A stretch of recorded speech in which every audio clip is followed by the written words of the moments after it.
and again, no texture. Here is wireframe, and he literally model everything. I spend a lot of time playing with paper and modeling from paper, like houses and cars. So I list a magazine about video games, and I hit one page when was a big title, to the Studio Max 5. First time I opened Maya when I go into the startup, and they said that they are using Autodesk Maya, and I was like, okay, I always wanted to learn it. I just started on the job right away. Exactly, right away. I just look around and do what I like. For example, this was MP3 player of my brother on the desk, and I just tell myself that it would be fun to make it in 3D.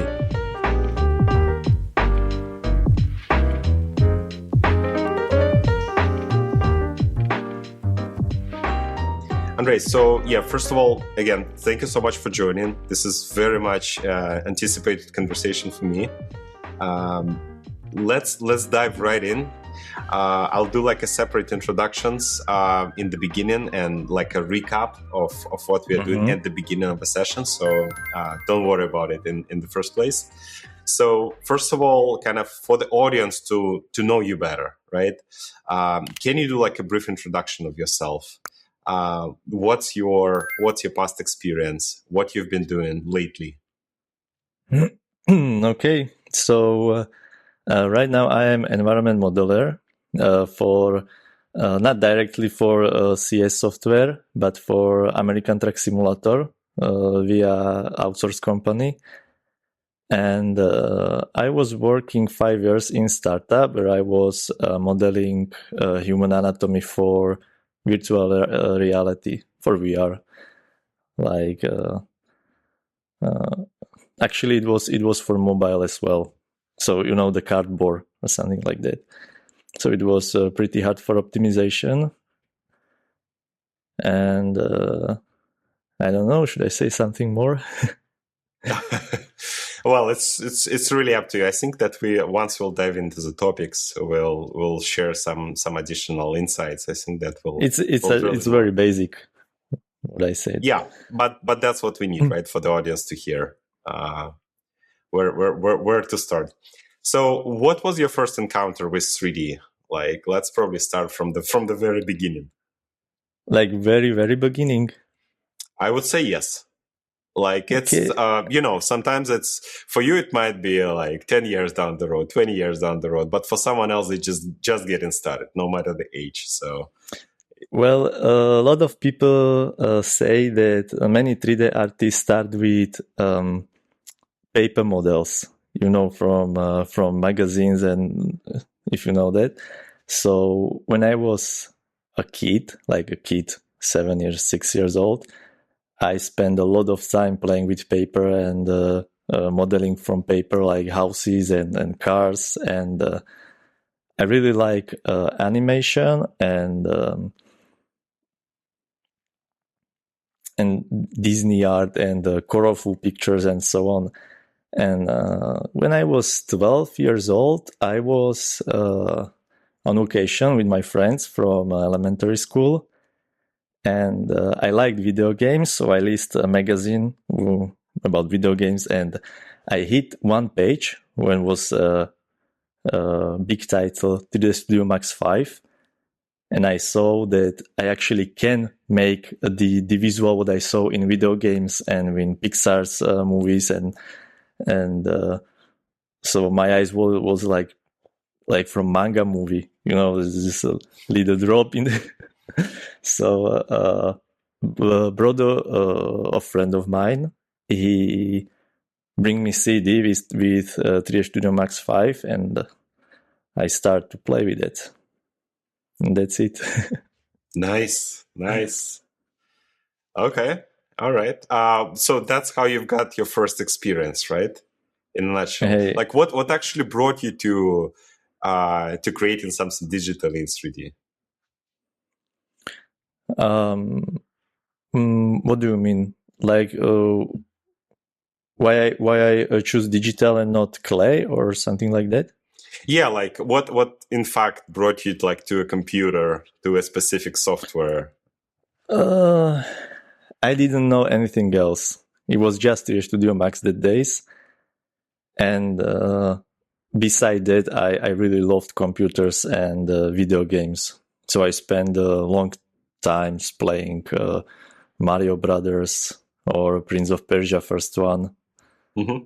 So it was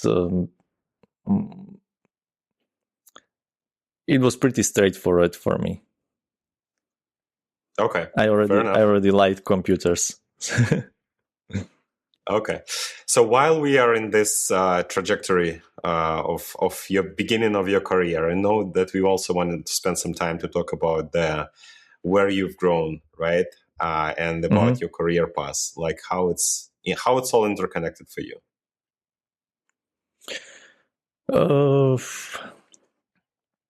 You mean like how my environment direct my career path? Yes. So you are from Slovakia, so basically, like what is the environment was for you, right? How different it was. So I was kind of depending on the small group of people who were interested in 3D as well. So it was big thing for me when I buy tickets to Prague for conference about Studio Max, where was such a big figures in this field from Czechia and Slovakia. So it was like celebrities for me. And then it collapsed after Facebook came and English started to be more standard, like and YouTube came, of course. So everything just moved to these platforms, and I was starting noticing more people from abroad. Okay. So, all right. So was there like a lot of encouragement anywhere you came in, like in terms of the community? Like, did you receive any particular advices? And if yes, where? Well, this was really complicated because we live on village in almost middle of Slovakia, and nobody cares about computers, not even the 3D graphic or computer graphics, and people telling me that I can make living with this, that it's for fun or something like that, and I knew that, but they didn't knew that I have planned to leave the village. Okay. and move to bigger city, and even though the market is small in Slovakia, I mean Czechia is pretty good, but in Slovakia there is like free studios, mostly outsourcing studios, and so the relationships always have to be well between artists and the few studios.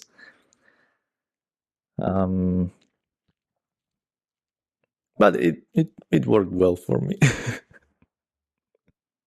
I see. Yes. So like in terms of 3D modeling, right? It's not just a techniques, right? Not just the technology specifically.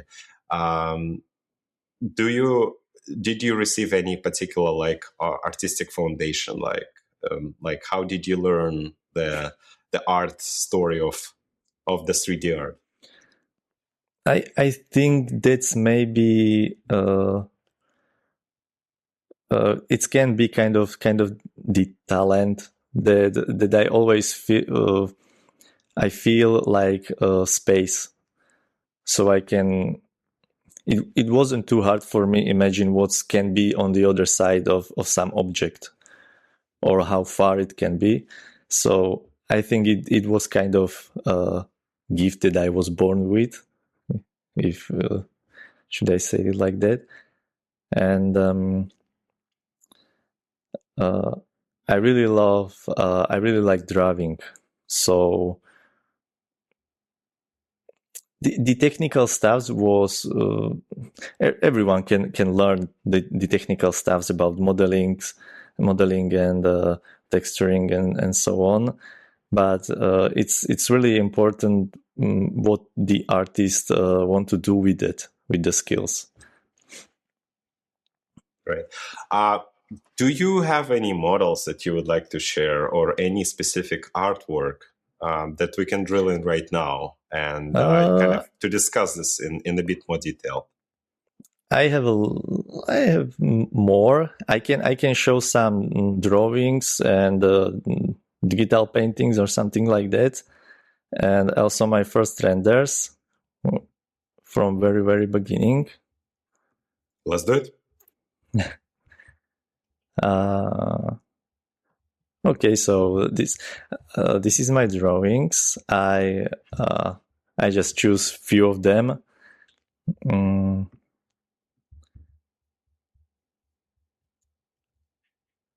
So all right. So what are we seeing here? Like what inspired you in the first place to create this? Kind of, I should mention that that I was going on artistic school, like high school. After elementary school, I went 4 years like a school where I was learning fine art and graphic design. Yeah, this is very nice. So this is a kind of some artworks what I made during the time. This is actually ink on paper. Should I recognize this character, or it's a fictional one? It's you should recognize it. It's Edward Scissorhand from a movie made by Tim Burton. I think it reminds me, but I don't remember the specifics. Oh, this is some portrait of my friends. And I kind of wasn't sure to focus just on 3D, because many times I was a little bit discouraged in that way, and I considered maybe I should do digital paintings or visual effects or something like that. So I also tried that. So here are some digital paintings, Photoshop with some Wacom tablet. Mm-hmm. This is actually caricature of my brother. Oh, nice. How long he has to stand there, or you took it like from picture? No, I had to made it from picture. Okay. And here are some studies. Winterfell from Game of Thrones. Nice. So you have a mix of characters and then the different environments, as far as I can tell, different, like, I don't know what we might call them, like props in the particular scene, what we might use them, right? Yeah. All right. Yes. So that was like the 2D, the artwork that spawned you into the 3D. Is that correct? Yeah. I have to say I was really enthusiastic about digital art, like the whole. So There was a time, mostly when I was on university and when I went to school, that I was all over the place. I was trying 2D animation, 3D animation, matte painting, digital painting. I wanted to really figure it out if 3D is really the right thing for me. Right. And how you actually understood that this is, like, to me, when I'm, that is why I'm making this podcast, is to actually, 3D is very, very deep area for me, right? It's much more expansive, and we, even with an additional set of tools that we get every single year, to me it's kind of, yes, we have more and more abilities, right?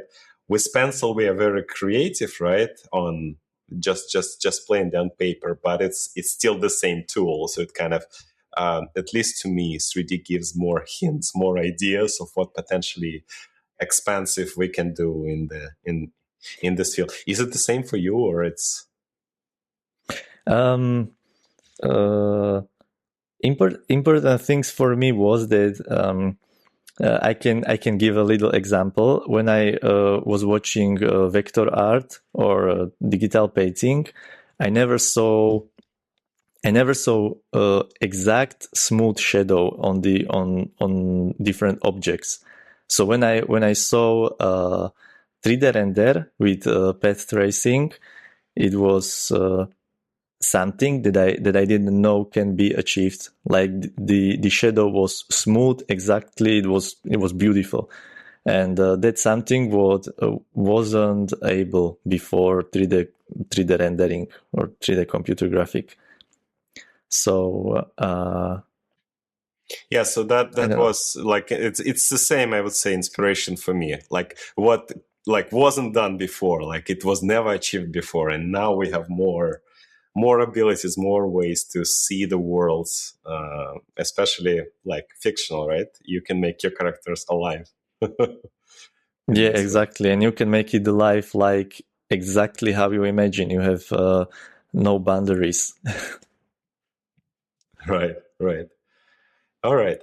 So how you got started, like, how you got to actually learn the techniques, etc. So I would assume with your artistic skills, you knew what you wanted to create, like, but if you wanted to create something, you need to get there.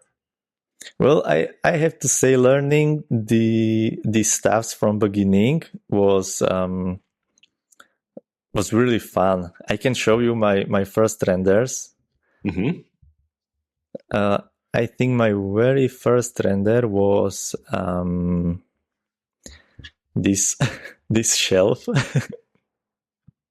Okay. It was I just was very inspired by Marek Denko. It was a whole different level of quality, but I just want to make something what I was imagining, and I want to put it together as soon as possible to see that I move somewhere, that I can work with that, and it's really nostalgic for me, I have to say, this one. And nostalgic in terms of when you were creating this, or any particular aspects of the model? I mean, I didn't think about what should I do or should not. I have no rules that composition and lighting. I just do things, and these times I have to say it's really easy to do good render, that a render that looks okay or good, like when I'm working with that, I don't even know that I can use global illumination or path tracing for smooth shadows, or skybox. I have no idea. So I just looked at the reflection example on the clock, and that's the best what I could do. I didn't know that I have to put there some environment so the reflection looks better. And right now, for example, in Unreal Engine, it's default. It's already there. So anything that you someone put into Unreal Engine, it's kind of look good from scratch, if you know what I'm saying. Yeah. And so what I did was I just look around and do what I like. For example, this was MP3 player of my brother on the desk, and I just tell myself that it would be fun to make it in 3D. So this is also just a scanline render without any path tracing. Mm-hmm. And then I find out that there is something like environment cube or skybox or something like that. So the first thing what I did was creating something where I can see the reflection of HDRI map. I think right. And funny is that this particular picture has a resolution of 300 by 200, and it took around 10 hours to render on my old computer. What year was it? May I ask if you remember? Ooh, I can try to check this.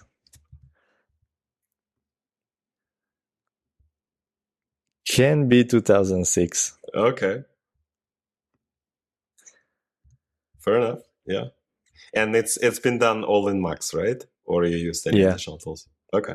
Yeah, I actually I didn't know that I have to install third-party render.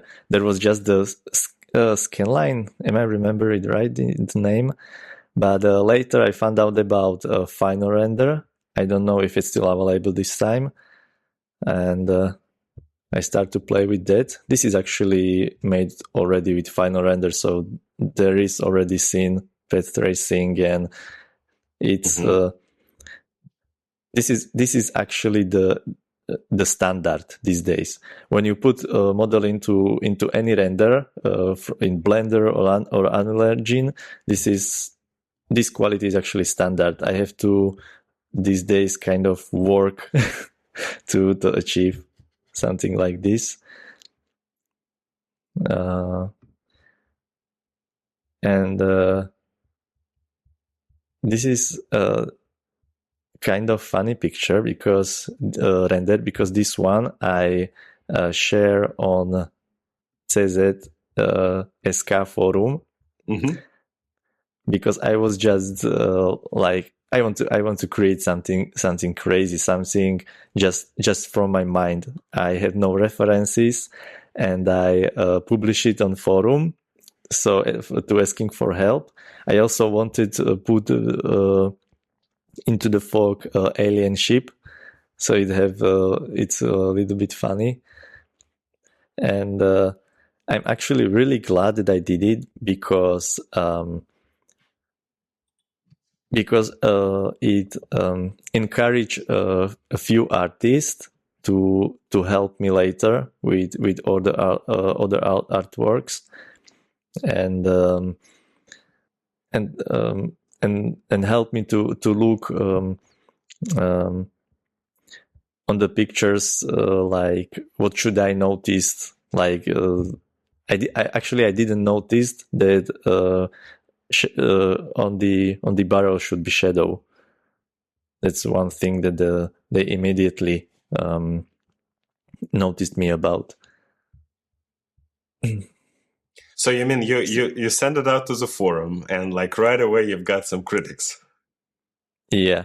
And one guy wrote me that I have potential and that he will help me with basics. So he was like my AI assistant that I always wrote him, what should I do with this? His name was Jan Inda. He has a studio in Czech Republic right now. Nice. Okay. And there are others just for curiosity. I just play with the software. I want to figure out what looks good, what doesn't look good, what my computer can handle.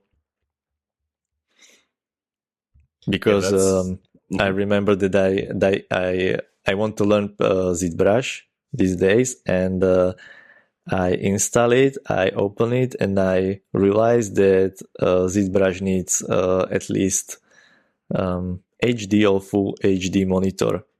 I had already 800 by 600, so I saw only part of the software UI. So okay, it will not be ZBrush right now. Yeah, upgrading, I believe, was much tougher back then. It was expensive hobby. Well, for those days. Right. So that's basically your like first 3D portfolio, right? That's how you start growing your hand and start to get a feel of the tools. Yeah.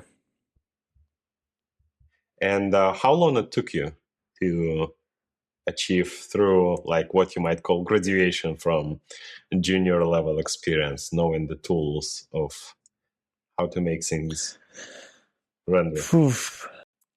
I can actually say, because it's kind of everything blend in, that I can exactly point on some moment or time when I say myself, okay, right now I'm good in 3D. It was like I feel when I work in startup and I have no idea how to use Maya. First time I opened Maya when I go into the startup, and they said that they are using Autodesk Maya, and I was like, okay, I always wanted to learn it, and I just started working with it and right away. Exactly, right away.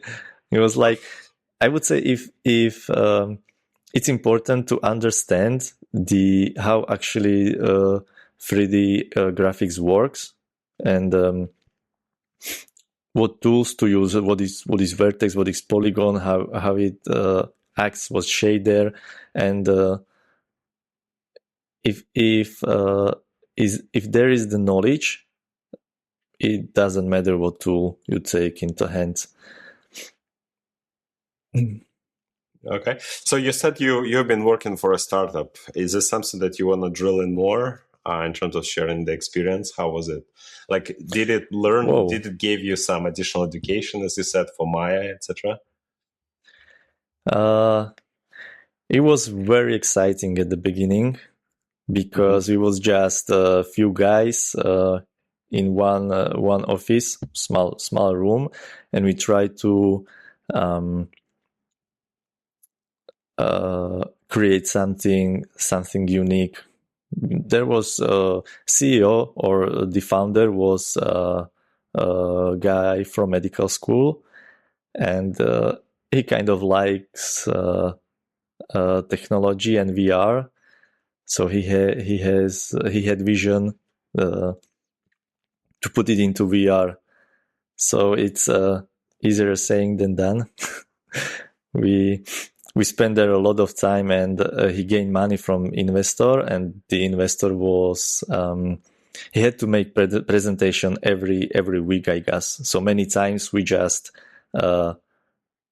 hustle and working on something that we should show, and just night before we found out, for example, that we should create some basic connection of arteries in human body.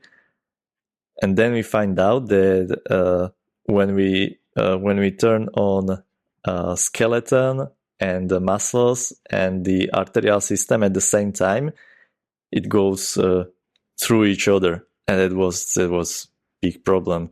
We were sponsored by Monster energy drinks, so we just took a box and spent the whole night fixing the crossing subparts.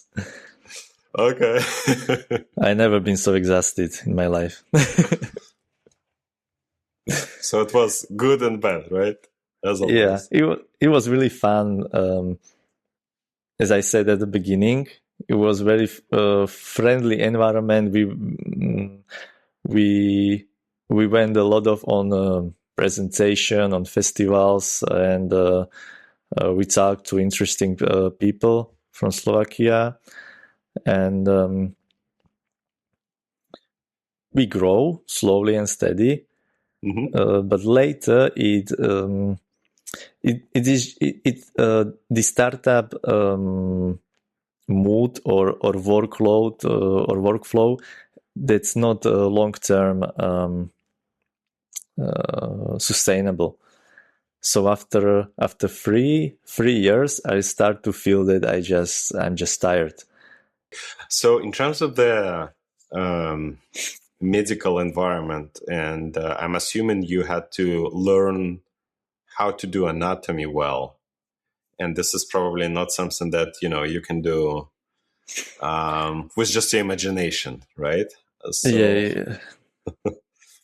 how did you approach it? Well, a lot of references and talking with doctors and medics. It was many times I was just sitting next to doctor, and he was explaining me why the nerve is going through this bone and what his purpose, and it's much more complex than it looks.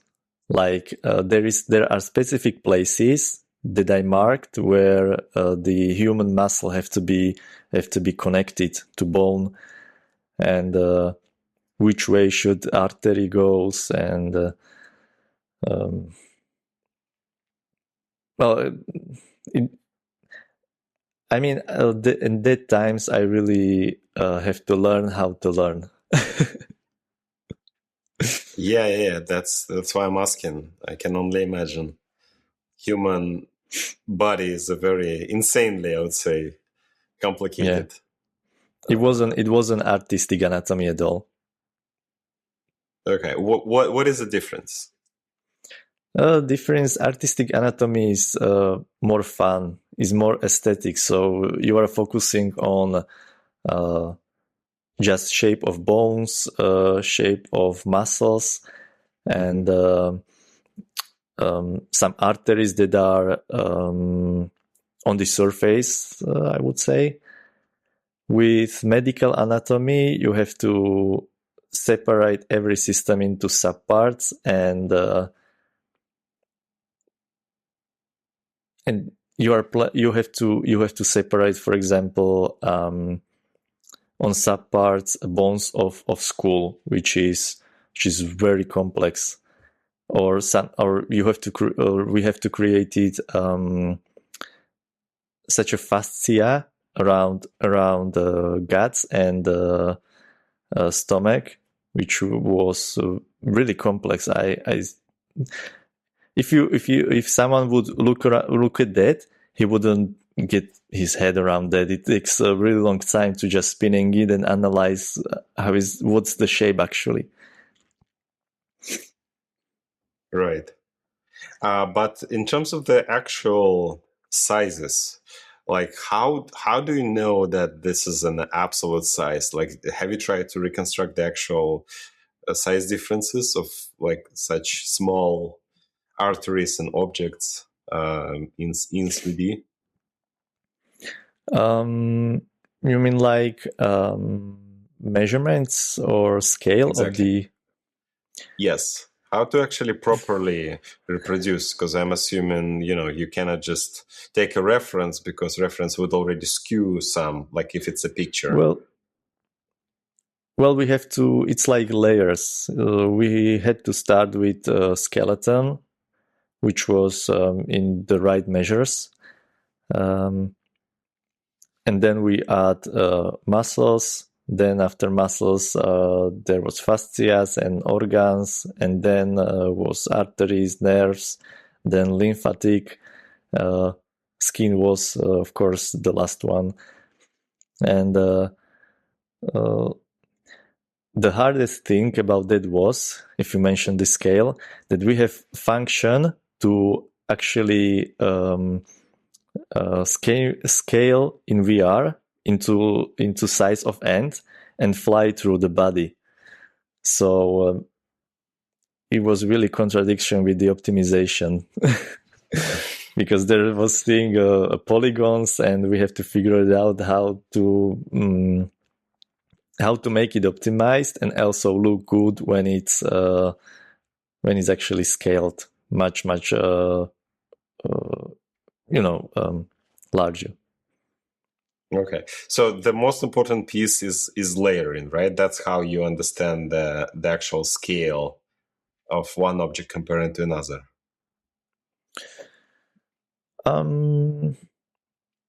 It's quite in this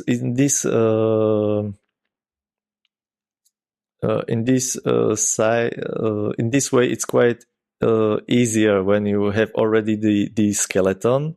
Mm-hmm. So you just compare it, you just adapt it to the skeleton. It's not exact that there are not very exact scales, I would say. So we have options to just keep the proportion right. Makes sense. And how is it different, like from building a character, which I'm assuming very, very different, right? Because you will need to create all the internal structure. I actually I'm not very good character artist. So I don't know. I wouldn't know. I would know. But I still see character art. It's more like I'm not sure, but I think they start from this different way. Like they took base mesh, like clay, and they just put the base proportion of the character together, and then they start to sculpt muscles and some veins that are see through skin and bones if necessary. So what were your main takeaways? What actually you think, as you went already through this experience, through this hustle, and at the same time through quite unique experience of anatomy, what did you learn that still shaped you up to whom you are right now? Well, first of all, I stopped be afraid to learn thing. If someone tell me that I should learn Python or API of Houdini or Maya, I wouldn't be scared of that, because I know right now that I can actually learn anything after anatomy.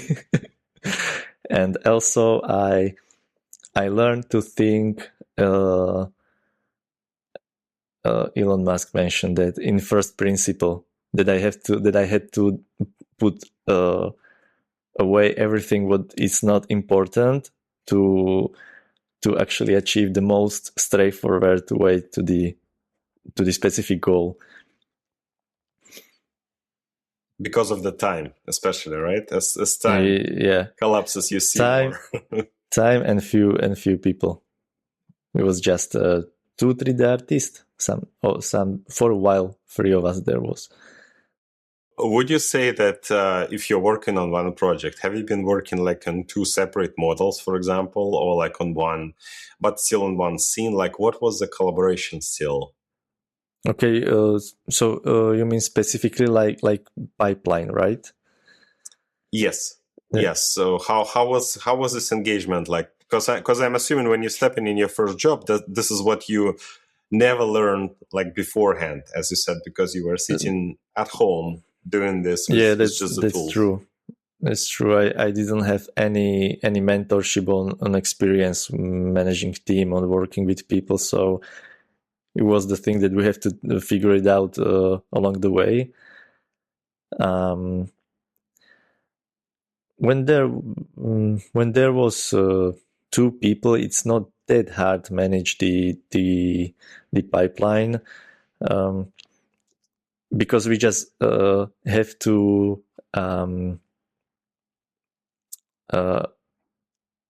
inform each other who is working on what. And when someone want to for example, when someone worked on lungs and someone else was working on muscles, so he just when he get into the point that okay, I have to move these muscles because I can put the lungs there, we just directly inform each other that could you move that? I will send you a proxy or a reference model just to fix that. So it wasn't that heavy like in bigger studios, or right now in 60 FPS is more complex management. So it's what spawned you into the new job to collaborate better, as far as I can tell. Because you already were introduced to this experience. Yeah, but I'm glad I do not have to do it right now. Okay. I'm just really, because people are proud to be lead, to be a manager or something like that, but it's not that easy. It just sounds good, but after the experience, I'm really happy that there are people who are doing it good, and I don't have to. Right now, I have very good manager, I would say, or lead. Okay, all right. I think we're also missing one big part of who you are, right? You already showed us your artistic skills and your experience. You also mentioned to me that you've been part of the VFX film school. Like, should we touch upon it? And how much of it brought into your umbrella, how enriched it your experience? Well, that was a journey as well. I always want to go on the university. I have a dream of university in Hertfordshire, UK. There is 3D animation. And I actually met there some guy who was from Slovakia as well. And I really wanted to go there, but then I saw the prices and how big loan I would have to take, and it really discouraged me. And then I met some people who it was kind of compromise. He said that I should go try to visual effects school in Bratislava. So it wasn't exactly what I wanted, but I wanted to try it. So I learned Nuke, I learned After Effects, and I actually can show showreel when I was applying for the school. It's all right. Yeah, absolutely. Okay, so this is showreel I put together when I want to go. When I applied for the university, and I learned Mudbox, so I sculpt these hands in that software. Then really new things was nuke, layering, and matte painting. So it's like I just have to show that I know what's matte painting and how to put things scene together in nukes. And really new experience was camera tracking for me. So it's my brother. He was helping me with that. Oh wow! So I really want to. It was first time I want to put 3D object into camera footage. So I actually want to ask you what's real there, what's not. It's so good from the first side. Everything is real except the shots and the explosion. Okay. It's very nice. What year was it? 12. Wait a second. It's 2012. Okay, so 13 years. Time passes quickly. All right. Yeah. No, there was some mesh modeling, some ideas I had, and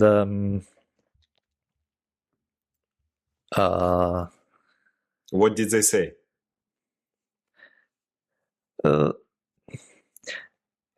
I don't know, because I didn't have good feeling from the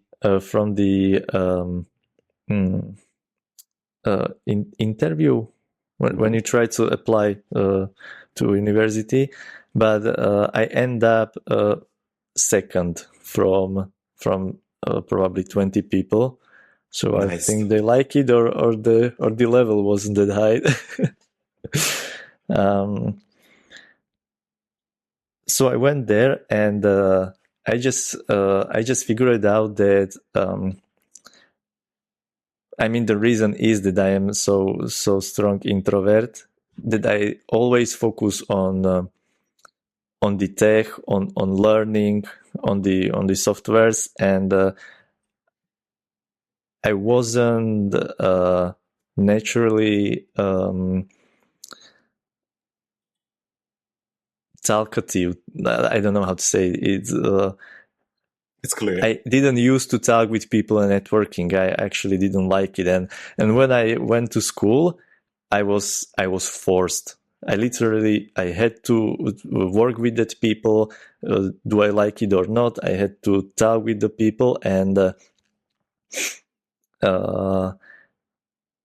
there was a guy who I was working on a few projects, and when I left the school, I was working on a blog platform where I was doing vlogs about startups, and so we go through different companies or projects, and we were created short documents or vlogs. Mm-hmm.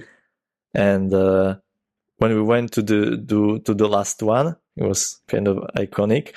It was the one when I worked then, and where I met my after few years my classmates from university. So my colleague who was making with me the vlogs, he just left, and I stayed there with my classmates, and he was showing me what they made already. And I just left my my vlog job and go to work there. Okay. So what would you say, like, besides, like, you were pushed to collaborate, was it a good experience for you ultimately? Do you value it? It is key. I hate to admit it, but it's key. To network with people, to know people.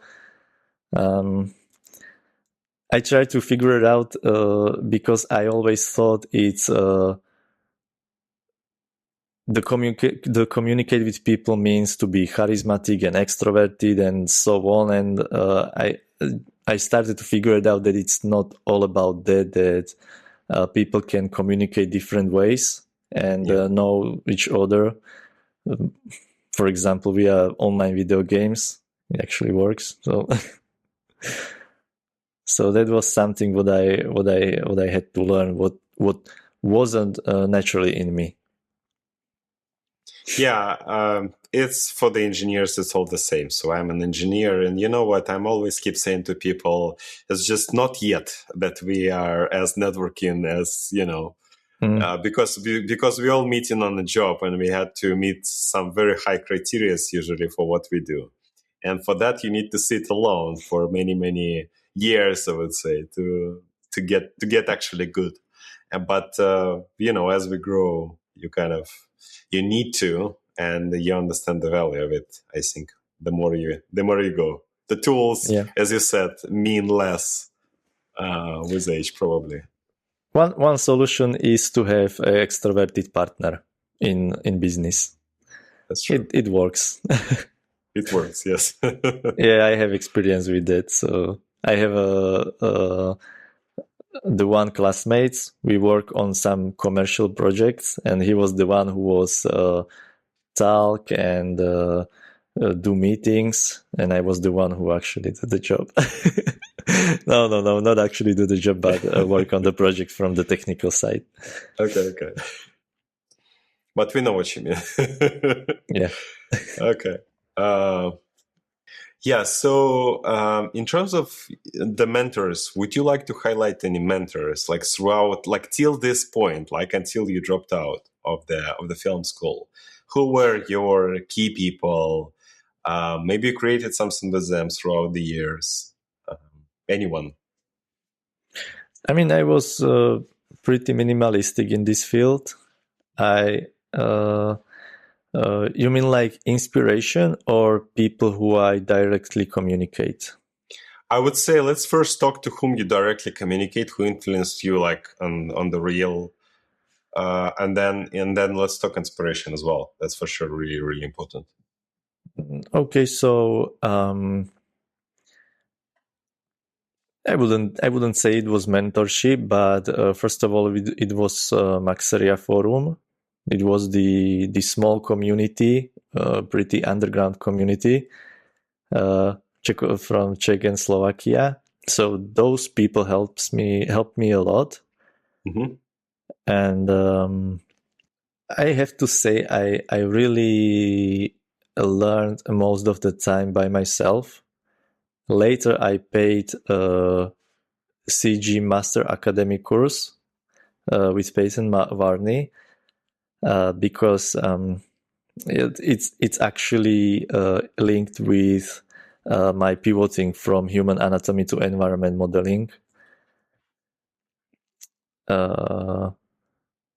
Because I really wanted to know how was achieved such a quality in Uncharted 4 in environment.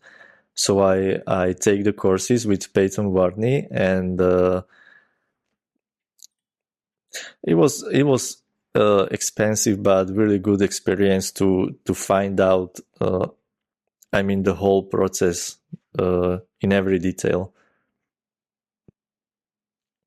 Okay.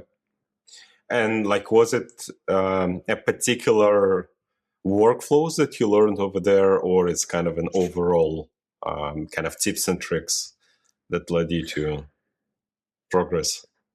It was both, I would say, because there was a lot of things that I didn't know how to make look good looking foliage, for example, or how to use Substance Designer properly, or there was such a tips and tricks like people used to environment artists used to make illusion of deep by for example scale objects in background that a player actually couldn't approach, or some optimization tricks like make a stone in such a shape that you can rotate it and put it on different places and it still looks differently. Okay. So this is something that you didn't encounter before, and you had the opportunity to learn. I wouldn't think about it. Yeah, that's the thing, that there is for example, in Naughty Dog is group of people who are they are collaborating, working together, and discuss every idea, every possibility, and those things one person usually can figure it out, or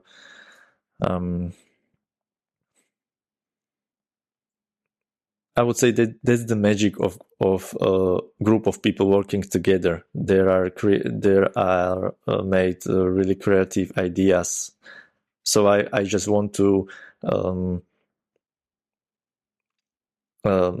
have access to the things they figured out together that I couldn't by myself. Would you recommend this still to this day? I don't know. I'm afraid there was last time I checked, there was problem. The teachers were leaving from the platform. I don't know exactly why, but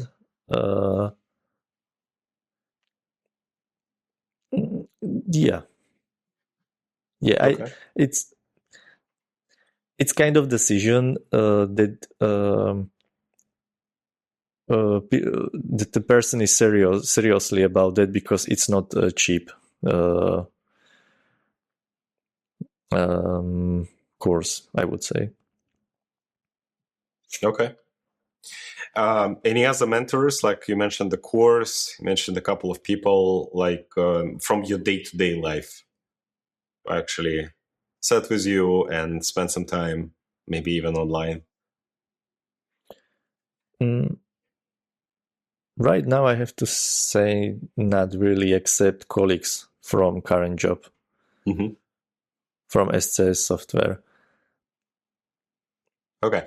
And in terms of inspiration, I think that will be a big kind of a box. What's fulfilling you in general, like over the years? Who is fulfilling you and whom you want to become? Like ultimately, who is the ultimate Ondrej Malota in his, if you would have infinite amount of time?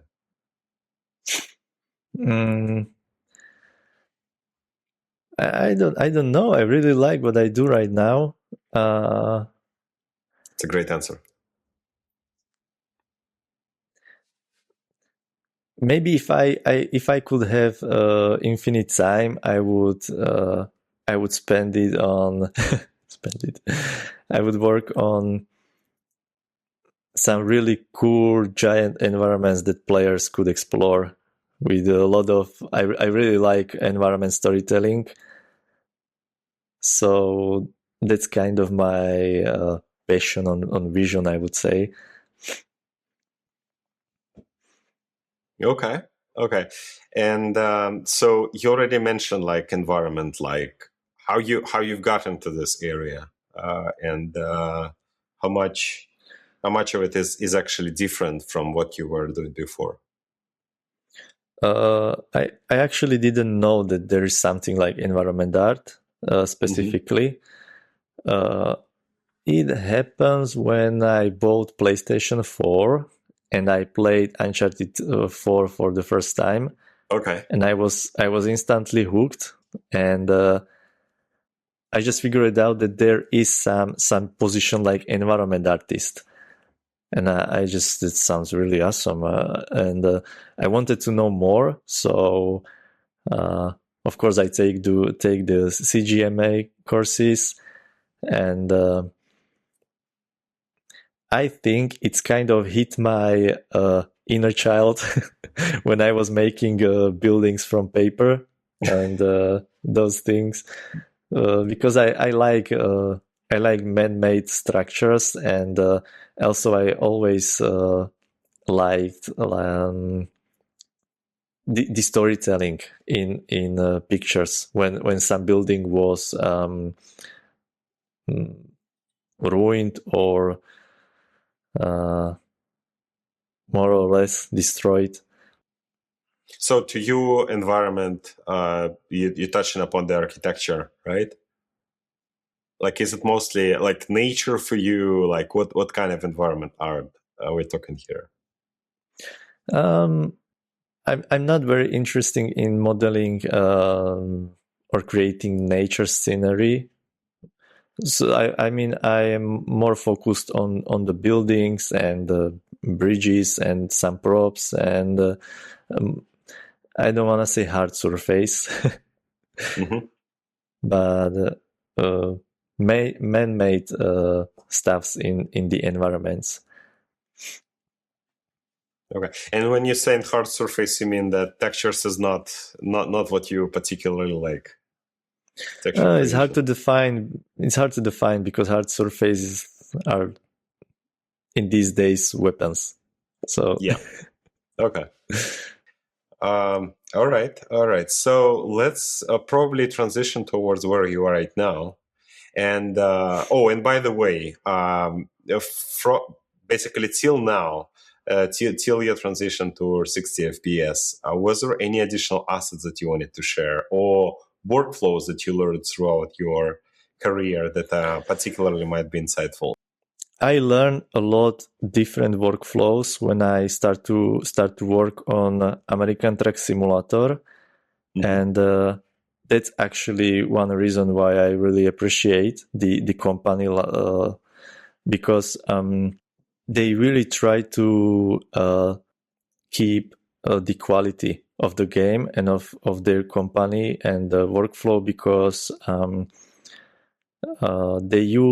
they don't even use a PBR workflow like it's standard right now in Unity and Unreal Engine, and they just want to keep the quality and they want to have under control like every aspect of the game and the graphic.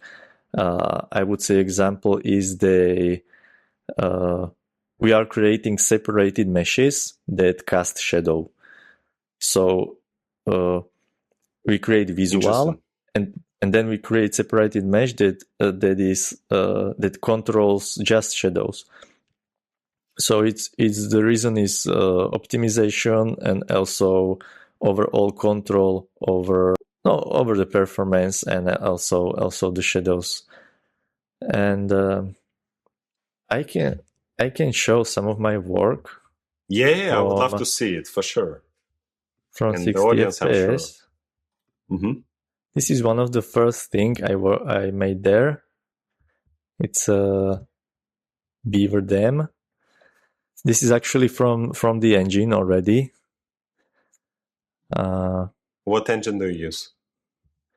They have proprietary engine, Prism. So it's I really like the workflow. It's when company have custom engine, they create custom tools in Maya and so it's everything is linked together quite straightforward because when you make something in Maya and you want to put it into Unreal or Unity, you have to make separate shaders and or shader graphs and vertex paints and so on. This is very similar. I mean, STSCO works with a really old school workflow that I really like. Everything made in Maya with custom shaders, custom tools for vertex paint, tools for decals, and then I just run exporter that will put it into their engine, and I check it in that engine, like the quality of work and the visual. So there is. It's actually funny because when I'm looking at the pictures, I just know that there is so much deleted polygons that are never seen. It's there is a lot of optimization. Most the lines and what can be made with decal is made with decal, I would say. Mm-hmm. And so this is a particular dumps that exist that you took a reference of, or? Yeah, it's American Truck Simulator actually recreate real places in smaller scale and in better quality. It's kind of like if you want to check some city in America, it's much more beautiful in American Truck Simulator. There is more colorful. There is more foliage, and okay, it's gamification of world, I would say. Nice. All right, and this is your work, right? This is something that you yeah, of course. Yeah. What I mean, you were collaborating with someone on this particular scene, or? Not directly. Mm-hmm.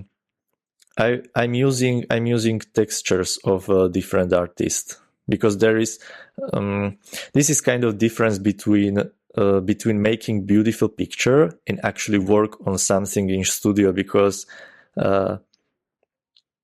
you can anyone can click anything. It's just a matter of time. When, for example, I use Blender, I can put together good scene in Blender, in Sketchfab, in any other software. It's just when you start directly in the industries, there are very specific requests, like it can have specific poly count. You have to use only the textures from this library. I mean, you have to use add less shaders as possible, because every shader is adding a draw call, and then the engine has specific some rules. For example, when camera is farther from object, the vertex start to separate from each other, and there can be seen like holes. And so it's important to have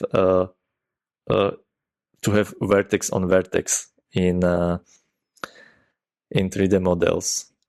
Which reminds me, I heard that only when I was watching making of God of War 2, I think it was old PlayStation game. So they mentioned something like that they have to connect every vertex and put every vertex on each other. So it didn't create some holes. This is probably the biggest building I made for American Truck Simulator. Nice. How long it took you to create this? I would say it was 160 hours, probably. Mm-hmm. And the thing is that I have to make UVs for every window on the building, and when I want to light the window, I have to use light decal. So I have to make plane, put it in front of the window, and set the value of the light. And it was I have to say it wasn't fun. And after I finished this building, STSCO came with new tool for making interiors and lighting in interiors, which automates a lot. And I just wished I had that when I was working on this building. So I think that's the main reason why it took so long. Yeah, this is wireframe. Mm-hmm. And you're saying all of this was done in Blender in particular? No. This was Maya. Maya, okay. Yeah, STSCO works in Maya. It's main software. They just they decided after long discussions that we'll make stones in Houdini procedurally. Mm-hmm. But otherwise they use Maya. So you mentioned quite a lot about the procedural workflow, and sometimes you like it. If you have it, anything that you would like to showcase or about the procedural workflow, talk about it?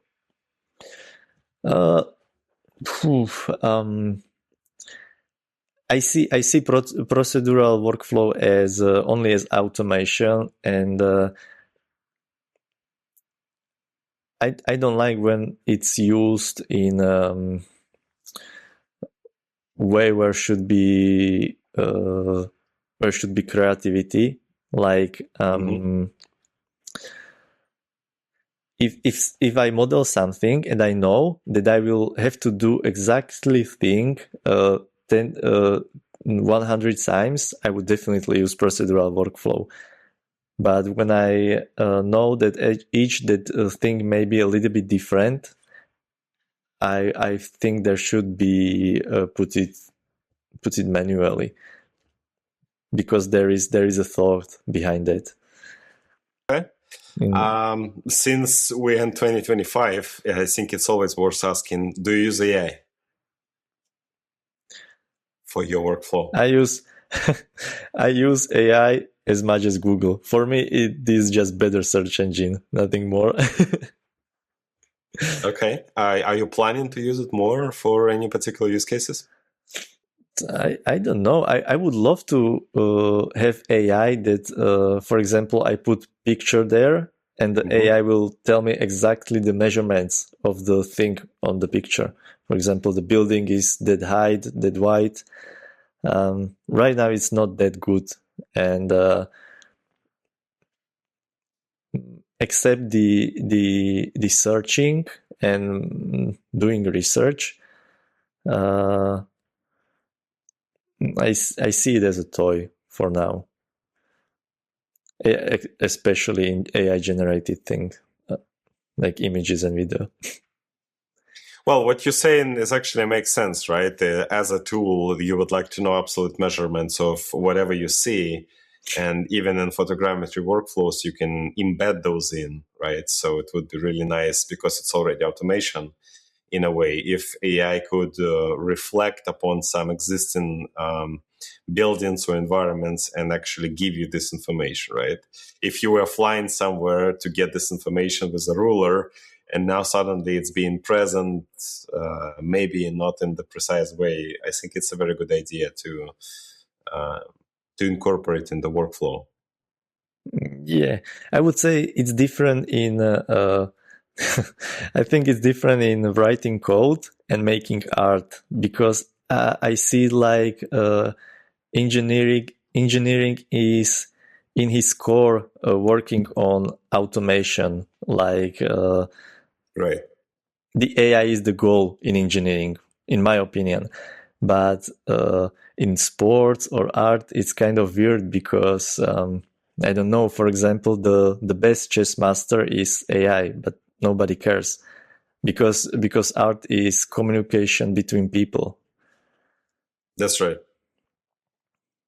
Yeah, exactly. So in my question, I mostly asking about whether you thought about ways where AI, if it would be good, ultimately at some point, how it would accelerate you to create something that was unseen before. That's ultimately, I think, what we all aspire to do, even in the engineering area, right? This is kind of, you want to automate the routine stuff, but whether you would like to, still people invented programming languages, right? And the actual foundations of the computer science and all of that. So it's like, I would treat art as some kind of a next level, something that was never seen before, was not invented in that kind of way.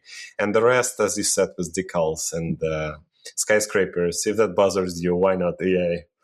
Save you some time on a chair. Yeah, exactly.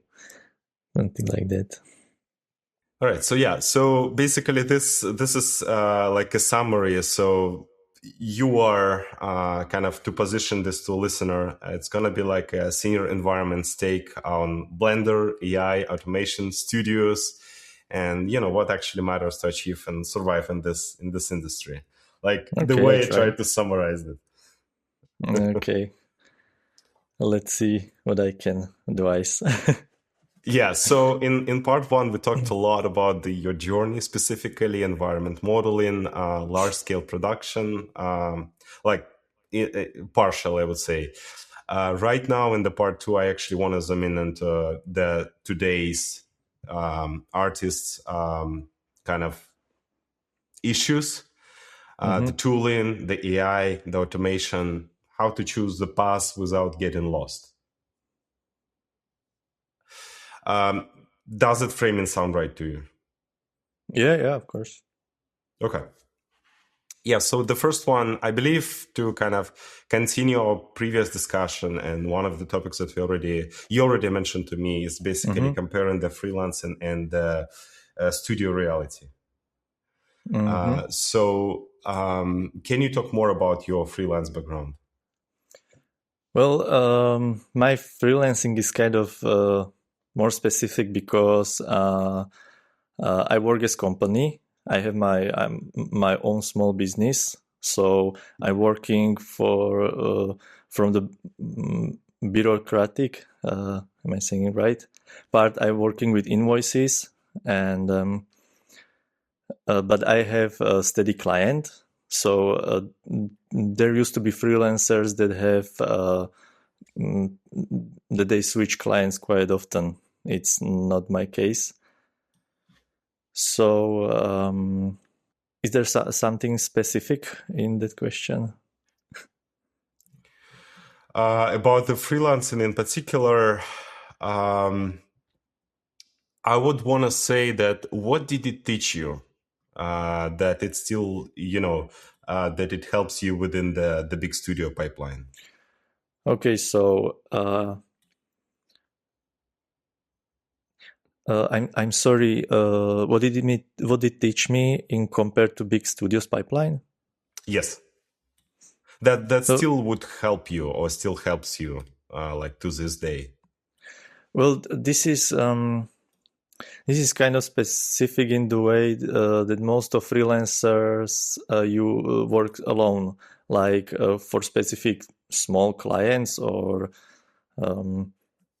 some clients that are not working specifically in 3D or animation, and that's not my case because I'm working actually for big studio. So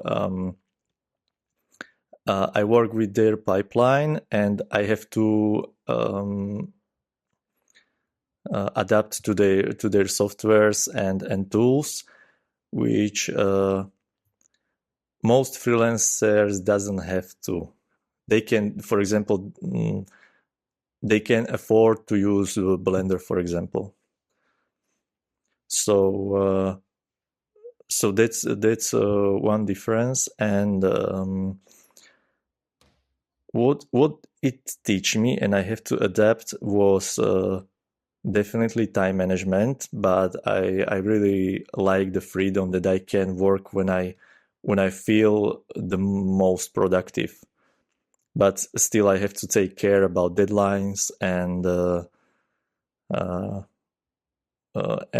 I have to adapt to work time of other people when I have to deal with working issues or project issues or something like that. And how does working on like incredibly scalable project change how you think about the quality? Sorry, I haven't understand. So do any of your perceptions about the quality change as you work on very scalable projects, on the big projects?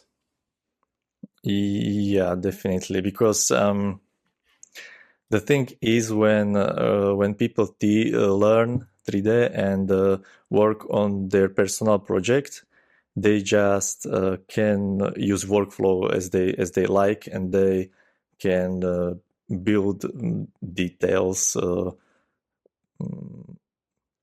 they see and want to have in that project. But in case these big projects, there is a lot of compromising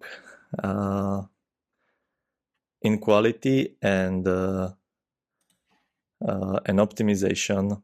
So many times it happened to me that I can't just do what I see. I have to improvise and be creative with detail that I would like to do if I do not work for big project with specific pipelines and expectation of quality and optimization. I see. Okay. So let's talk a little bit maybe about the optimization versus kind of the unlimited fidelity to kind of tie into the same kind of aspect.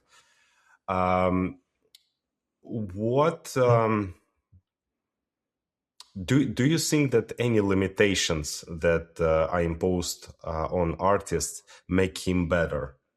Like if we're talking about the art overall, we can say it's unbounded. It's up to your creativity. If you are actually on the job, right? Are there any limitation that make you better? I really like these kind of limitations because it forces people to be creative. I like story about the Silent Hill video game for older PC, PS, PlayStation, and there was issue with FPS with visual when further objects should visualize or shows. It was just too many objects in the scene, and they have to fix it and find solution for that. So they just put there the fog, the mist, so so player can see the far object and they save FPS, and it actually happened to be style of the video game. So it's kind of cool because limitation creates a specific art style, like low poly pixel art and similar thing. I mean, I think I can say that American Truck Simulator has its own art style thanks to limitation that has its engine. Can you actually describe a real example where optimization forced kind of a better artistic decision for you? I mean, if we talk in field of hyperrealismus, it's not that case because limitation or better artistic style doesn't necessarily have to mean that it's more realistic or more detailed or something like that. It's just kind of signature of the engine of the artist that I don't know. For example, Windows frames. Many video games. It's in polygon. It's modeled. In American Truck Simulator, those are just decals from textures, and it creates the case that they used all the same decal for every window on every building in the whole game. It's kind of cohesive. Is it the right word? Yes. That put everything together, because many times people just focus on hyperrealismus and detail, and they make level, for example, and it feels broken. Not you know what I mean. All right. I actually want to talk about the taste for a moment. Where it comes and how it forms. Like you mentioned in our preparation that Marek Denko, if I'm pronouncing it correctly, and Edgar Martinez. What specifically do you learn from each of them? Well, Marek Denko, I really like that Marek Denko look at 3D art as photography. I would say that he just it feels like he would really like to take picture of something in a specific atmosphere that doesn't exist. Just he imagines that. So he was focusing on hyperrealismus, but I would say very very creative realismus. I can show some of his work if you like. Yes, please. Here are some works from Marek Denko. I actually have a poster of this car. You can see it's a kind of stylized realismus or something like that. Yeah, it's beautiful.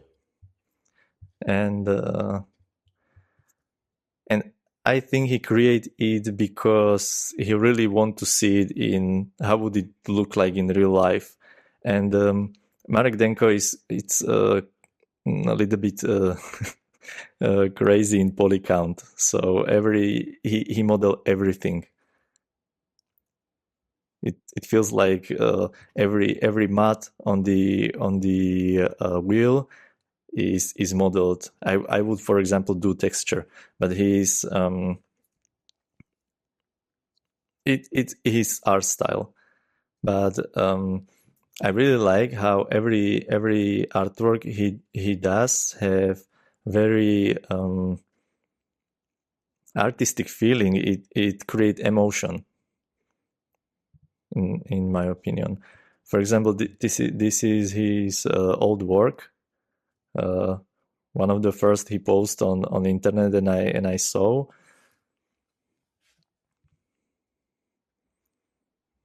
This is clay render of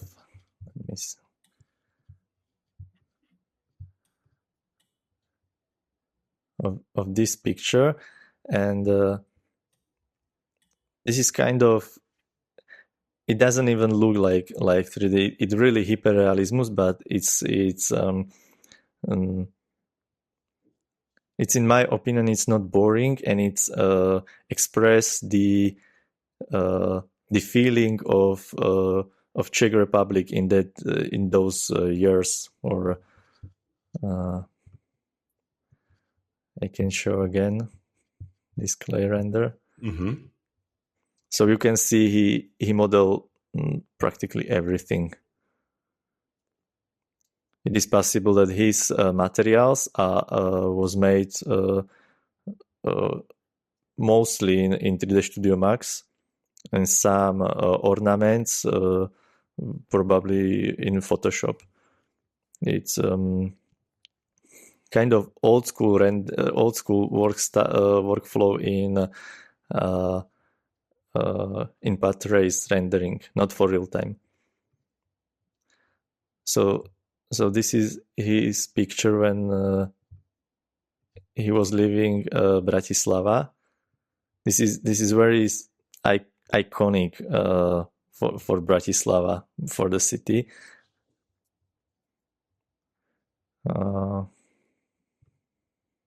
This is one of those as well.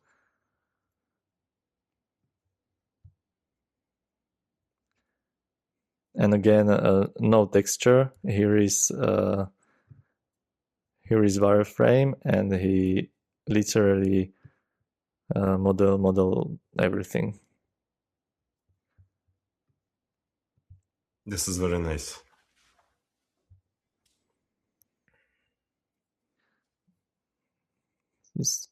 It's 2007.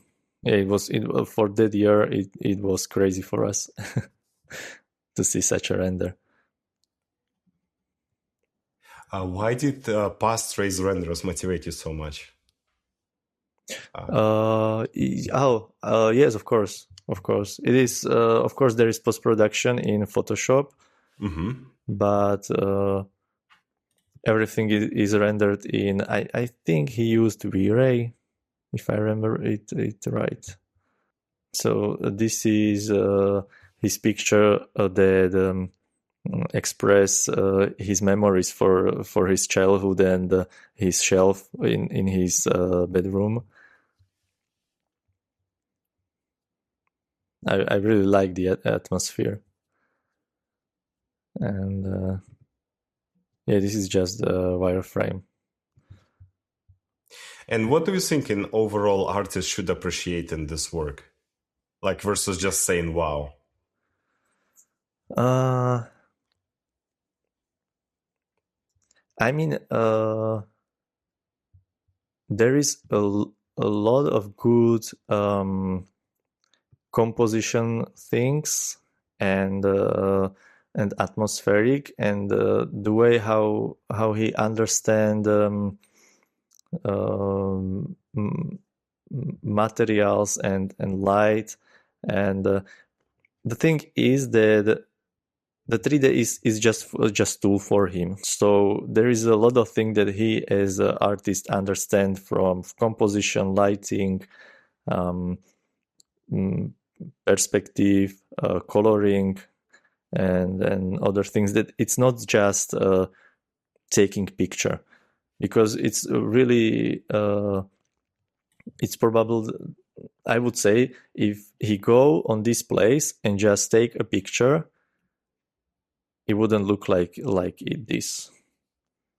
I mean, he had to do very artistic decisions, especially from, for example, on this artwork. And for you, Ondrej, what do you think made you realize that environment modeling was your niche in particular? I always liked study buildings and atmosphere, and many times I just really stop and appreciate I don't know, morning sun in some fog, and maybe some raindrops, and such a thing as in detail, also in as a whole. And I always like to see kind of old buildings or ruins, or I mean buildings that was abandoned, and I just like to watch the buildings and think that what story is behind it, and it was always for me more interesting than characters. I was a little bit interesting in characters, but it was mostly creatures and fantasy characters and similar things. So it's kind of irony that I worked on human body. Yeah. And how Edgar Martinez influenced on this direction? Well, I really like that Edgar Martinez could present yourself in specific niche, because I always thought that 3D artists must know everything and do everything, and I mean, on Slovakia, kind of have to. But I really like that he present wireframes, and it was always something what I like, because his wireframes and environment modeling of man-made structures and those things must have a high precision, I would say. That it's not a CAD modeling precision, but it's just nice. It's nice to watch. I can show you some. Would be great. Yes. On his work. So I really like the divisions of the buildings, and It's really hard to me to say because I have many Slovak words in my head, but I can't find out the English. It's like That's rhythm of the polygons and edges. Rhythm, okay. not sure. You're saying about the you want to talk about the edges of the window or of the building? Of the mesh at whole, at the whole thing. So you want to talk about the overall topology and Yeah, exactly. the way it's being splitted. Yeah, it's kind of really really nice. I would say satisfying modeling for me at least. Why is that? Because of the precision, and I really like the geometry behind it. So it's like every vertex has his right position. Instead of in organic modeling, it's kind of mess. It's not so clean like from these low poly buildings on and environment modeling. So I would say the cleanliness, the precision is the thing that really that I really like about it.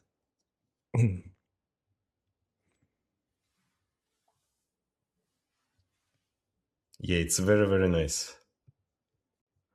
And I'm just thinking, what could I say more about it?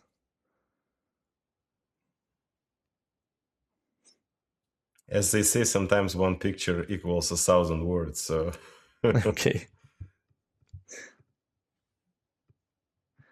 this is crazy and really really beautiful, at least for me. It's kind of already almost high poly, but it's still not that kind of subdivision high poly. The point is that I always I don't like use subdivision because I feel like I lost control over the mesh and edges and vertices. So this kind of modeling is really suitable for me because as I said, I like how every vertex has must have his position, and you can control him. You have the artistic control over every vertex, I would say. Also, there is on this picture there is a scene that there is maybe more divisions that it maybe has to be, but for their workflow they used a lot of vertex paint, so it's important to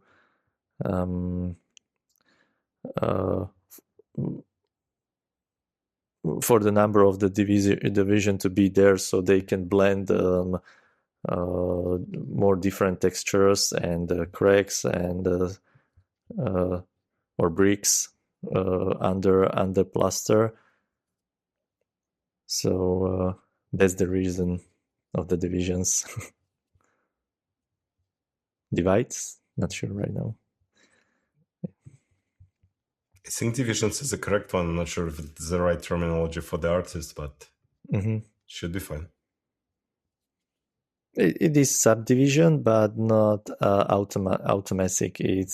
I think it has to made by manually and take care of the space between the edges and how they fit into the windows and other things. So it's and kind if I see this correctly, this space is also uneven, right? between the different lines? Yeah, a little bit, but mostly the reason is I think that it's not about more evenness in this case. So it doesn't have to be even; it has to be straight, because it can create deformation in vertex paint when one line would go a little bit in different angle. Okay.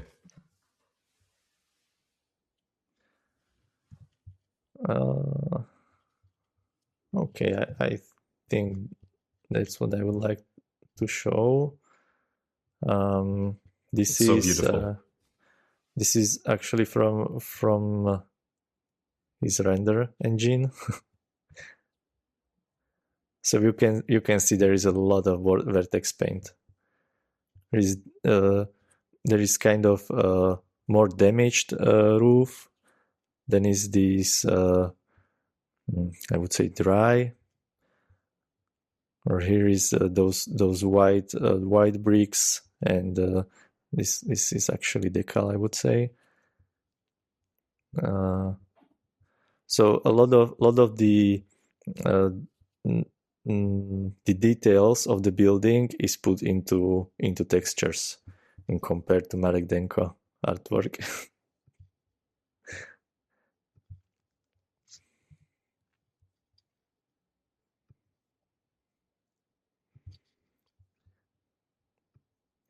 Very similar workflow we use in for American Truck Simulator as well, but we use maybe two textures. So we put there, for example, bricks, and then we paint with vertex paint. We paint only. I try to find something. The dirt over the textures, and I think that Naughty Dog used over maybe 3 textures that blend with the vertex paint.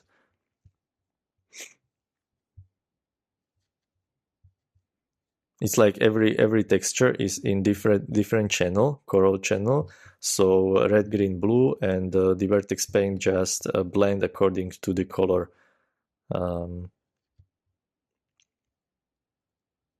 On the mesh. I think this is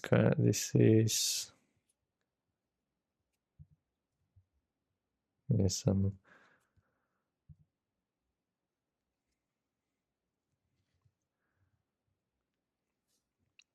I really like this building in the game. It was beautiful work. Yeah, it looks very, very nice.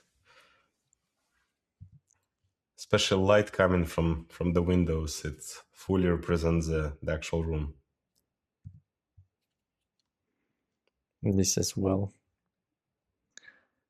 This is good story about optimization, because this table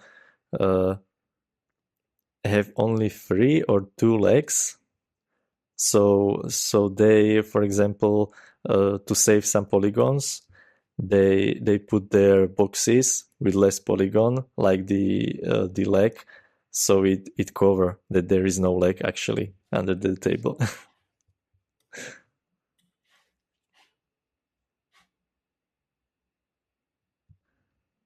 Okay, so much for Edgar Martinez. I mean, it's great. It's great. So he's been your inspiration. Yeah. When I want to create some model and I feel demotivated, I just check his work, and I say myself that I really want to make such a nice precision model as he does. Yeah, that's very nice to always have someone to look up to. Mm-hmm. I think in every industry that's crucial, and I think all of us do. Just to be very clear, so it is very inspiring in that case. All right, let's probably switch gears and talk a little bit in now part two about the. Actually, this is not about the defending or attacking Blender, for example. It's about understanding why industry standard exists. So why does something become industry standard in the first place? Well, I would like to say that Blender is really good piece of software, and it can handle I think probably everything from procedural workflow texturing, sculpting, and it's really good tool. The problem is that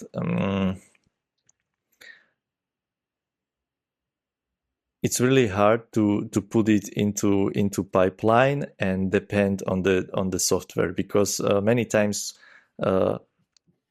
open source maybe in engineering not that much, ale in open source artists can depend on the with I don't know, I want to build some game, for example, and I have I don't know, $300,000, 5 programmers, 5 artists, and I have to put the money to software that I know that it won't abandon me in 1 year, or it won't change everything and broke my pipeline. And this is something when Blender keeps the door open, like they don't want to be limited with industry or what the only reason why Blender can be still fresh is that it's not put in the studio's pipeline that work games for 2 decades, for example. So that's one of the reasons why Maya, 3D Studio Max, and commercial softwares are industry standards, because when people pay for software, they expect some support, some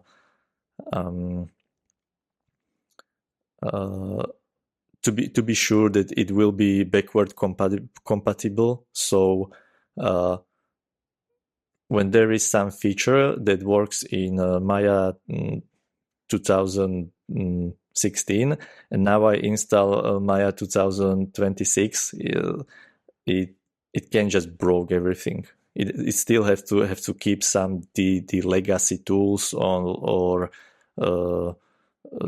some features. That's, for example, the reason why the softwares are used to be so big in file sizes. And yeah, definitely Blender is really good for freelancers that works, for example, on architecture visualization on the specific where output is image or video. It's Blender. I think it's really good for freelancer, for team of 3 people, 5 max, I would say. Also, I should say that Maya is built with feature that that is expecting that every company will adapt it for yourself. So Maya has really robust, programming environment and API. So you could say that in every different studio, the Maya looks very different. There are so many different tools that studios use in-house. You mentioned backward compatibility. Why do you think it's such a big deal in production? I mean, it's about the tools and the pipelines that are built on the. I have an example. There was actually issue when Maya wasn't backward compatibility, but it's I would compare it to OpenGL and Vulkan when OpenGL still runs, but it's actually legacy GPU API, and we used shader in the on American Truck Simulator CGFX that works only to Maya 2022. So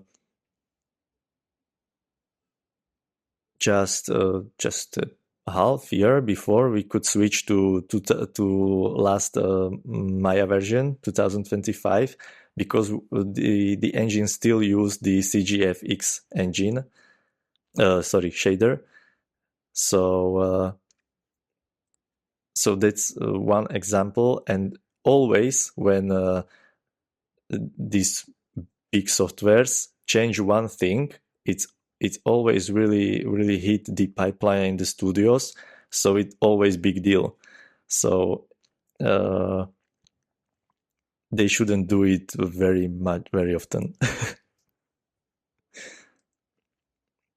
And what do you think does donation-based development fundamentally not promise to studios? Donations. I mean, you shouldn't have any expectation when you donate to someone or something money. It's just you just like what they do, and you trust him that they will do as good as possible. And you in our preparation conversations, I believe you mentioned also Pixar, which is what inspires me as a company, as a products that they did their films. Why do you think Pixar can afford proprietary tools, and why most studios cannot?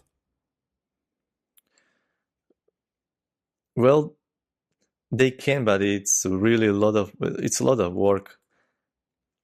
I mean, most of the companies that have proprietary engine or those softwares, they start with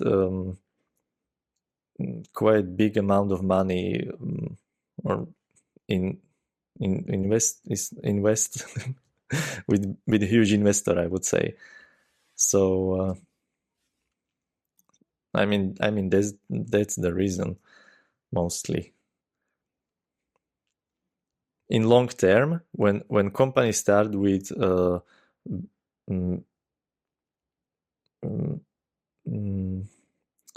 with big investment, am I saying it right?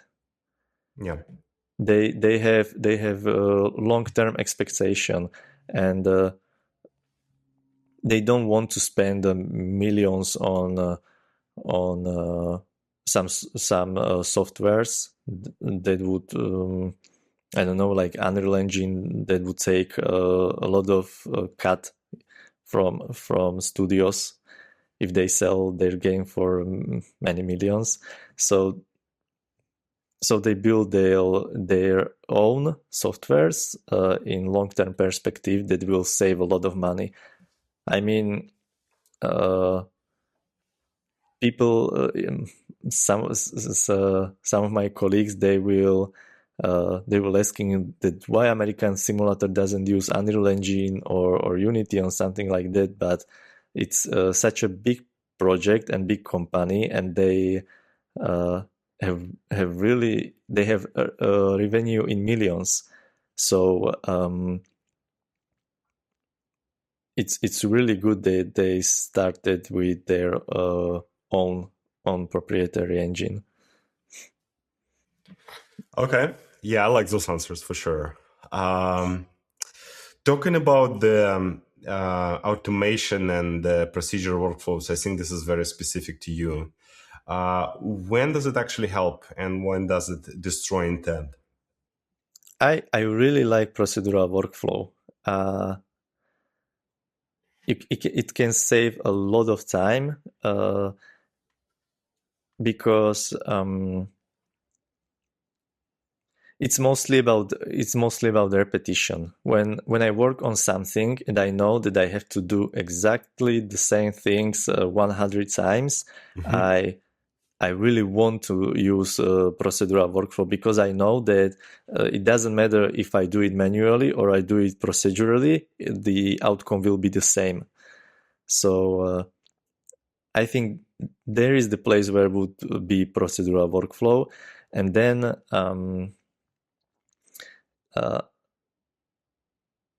it's people think that procedural workflow will do work for them, but it's not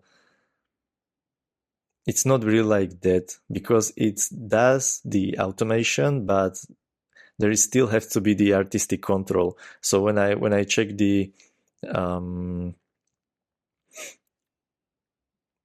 I don't know, for example, procedurally generated stones, there used to be sculpted, and many artists still sculpt stones because it's faster for them than procedurally generated. And even when for example, in American Attack Simulator, there are procedurally generated stones, and it was really hard to convince them to do that. But the outcome was actually really, really good, and it saved times. But still, they have to take the stone and check it very closely with the references, and it has to be just random. Like I really don't like when there is a random generated, for example, map or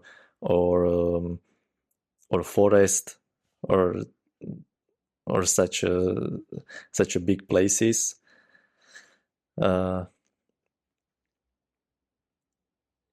I'm not saying that every grass and every tree should be put manually, but definitely the artist should have control where the tree will be spawned, or and where not.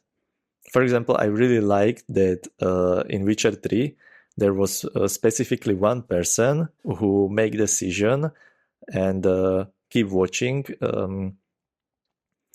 where to put foliage and tree in the map, so it was geologically correct, I would say. So definitely they took, for example, some brush and paint the grass around the river or stream, but there has to be control that the grass is where it should be, for example. Yeah, I believe maybe even you said it, that automation should do exactly what you already know how to do. Can you elaborate more about that? Well, where I would use a procedural workflow is, for example, windows of building. I make one window, and I know that the window will be the same size and but only in different position and different angles. So, for example, the thing is that I will do some instruction, then I store the instruction, and I would select faces, and I say the program do this the same instruction, but only for the selected faces. For example, we made in human anatomy, lymphatic system has nodes, such as small shapes, and there is not important what shape it has. It's important for us, both important how many poly it has and how big it is. So we just used in Houdini VDB generator and convert it into mesh, and we just control the position and the size of the nodes, and it saves us many hours, especially when some medic or doctor came and said that it's wrong and we should everything remade. So we just move the collide box on a different position and the nodes just appears there. To me, it actually sometimes that randomness feels quite empty in games. Is it to you the same? Like, and if yes, why is that? I have problem with the I mean, it was Far Cry 5 or Far Cry 6 where was they were proud that they generated the forest with Houdini, and I like it, but I go into the forest and I feel kind of artificial or lazy, empty. There is the feelings that no one check it if it's right or it's if it's actually fun to be in the forest. It's just feeling the empty place, but still it's empty. I mean, it's a little bit different in game like DayZ, where the forest has purpose, that you should hide there and jump the trees and use it. So it's not boring. You are just like, there is a lot of trees, But even there, I think it's not fully generated random. Just they paint. I think they paint the trees, the forest. I guess even procedural things cannot be random. Yeah.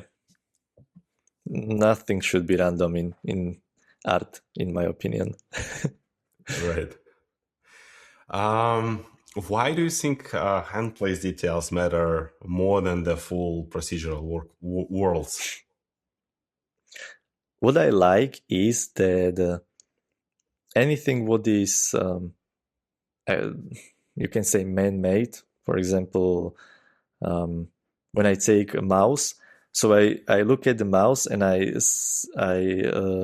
say to myself that every detail on the mouse have to check some person and think about it. And the same things I feel when I play video game. I want to know that I'm standing here and I'm looking at this stone, and I know that the stone is there because some artist think about it, and he decide to put their stone like that on that place. And if it's just generated, it's not interesting for me because I'm not communicate with artists, and I feel the communication even through stone or tree or stream. And can you give me an example, like Uncharted 4? Like what made it special? There is everything handmade. Even the stones were sculpted. There are artists that have in portfolio just sculpt of stones, and you really appreciate the detail and the thought behind the art. I would say you definitely appreciate the craftsmanship. So for me, when I walk through environment in Uncharted 4, it feels like watching some Renaissance building. That every detail matters. Yeah, I think it's also very, very, very interesting how much of the world build out we would see in the future between the procedural and the handmade. Yeah, very, very, very interesting. Looking forward to it. Actually, tying this to a very hot topic, but similar one, talking about the AI and the artistic control. right? I kind of want to keep it grounded and not like ideological in a sense. So what would AI need to do to be genuinely useful for an artist? We can just say theoretically, but I see AI definitely do research for me. I like a phrase that should be, in my opinion, how AI should be used, and that's like, hey AI, give me everything what you have on this and this topic or this and this place. So it definitely should help me gather references, informations, and then it could replace the proceduralism.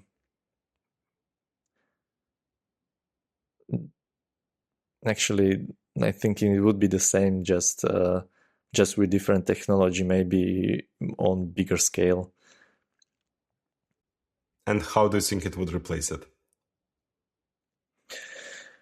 Well, the point is that AI, if AI can understand things, it could be easier to work with that than proceduralism, because I think it has the data set how windows on buildings are looking, so it can very easy understand and put the windows where I want to put them.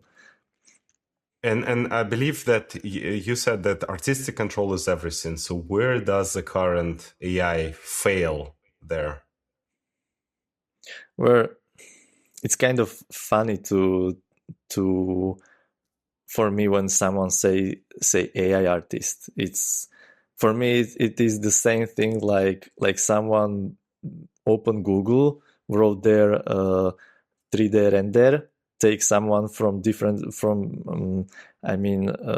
for someone's portfolio picture and call himself Google artist. It's just Okay. it's just toy. It's not actually creating anything. It's that's something what AI is good on, maybe for memes and social media when people want to have fun, but that's it. Definitely it shouldn't be in video games and movies and yikes.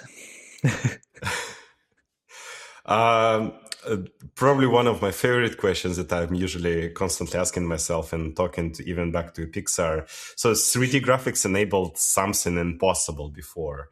What do you think AI enabled that wasn't possible? That's a good question. I'm not sure if it happened already. Definitely wasn't possible do research as quickly as now with AI. If but one has to be careful about the research, because for example, I have to be sure if it's true and the AI used the correct data. So when I want to find out, for example, what dimensions have average window or doors, so I will put it into AI and it really quickly generate me everything what I need. And also it's really good in text correction, because it's funny, because that's something what I would spend many a lot of time for researching how to say this, how to what's the general phrase for what I want to say, and AI really help with this, and maybe fix grammar usually, and Okay. So it helps you in other areas outside of... uh, Yeah, I don't know. I thinking about the new tool that Autodesk released. The Flow, where they use AI data to make animation, and I think it has future. Is like computer animation is automate what handmade animation couldn't do. So when I put object here and I say in 5 seconds should be here, it generate the in betweens, the frames between the two positions, and AI in this field actually do the same things with extra steps. So I think animators could work with AI really well. So when I thinking about modeling, I put this same pattern. So what computer can automate, and I think about how AI can automate it as well with extra steps. Okay. And so when something is good, you just use it. No need to argue online. Can you expand on that mindset? I test every tech, every new tech I try to test, from VR through AR, and I even tried digital sculpting on 3D modeling in VR and try if it's works or doesn't work. So definitely every time when something new is coming up from AI, I will definitely try to put it into my workflow. All right, and now let's switch topics towards to talk about the advice for the beginners, right? What is a hard path beginner should take instead of the easy one?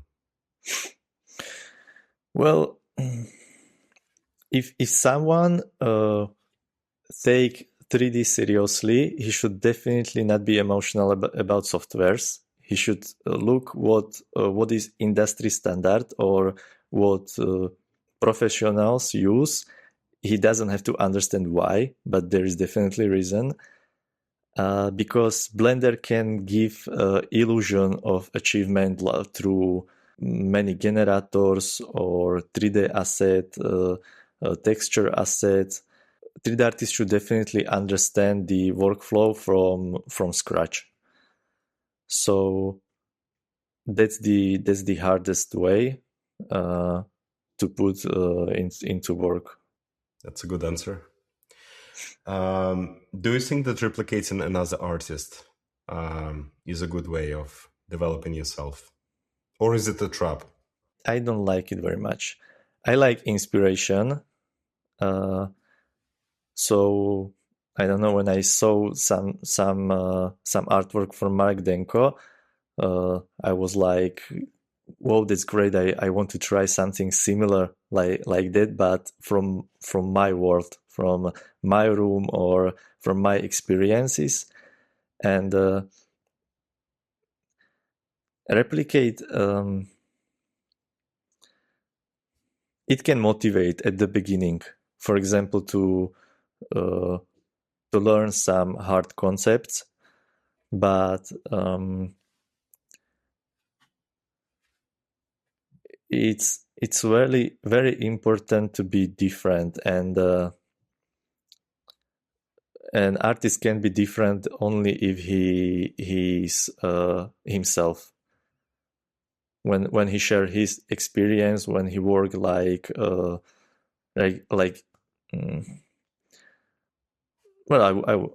he shares his experience. And I guess, how can you train trust in your own taste, especially as a beginner artist? Train trust. I mean, I would say you just do it, and I would encourage to do it bad, to just fail, to put it to that. Many times young artists open software and they immediately want to make art that they can share on ArtStation and gain likes or some. It's very important just do something with and fail in it and do something maybe ugly for current standards, but it's still yours, and it will create the trust, because later you just find out later that the grass or the foliage is more beautiful when it has subsurface scattering, like the light is through the shader, and that's all just details, just technical stuffs that anyone can do, but it's important to have some vision, something what the person is imagining and really want to see on the screen. I mean, this side effect of this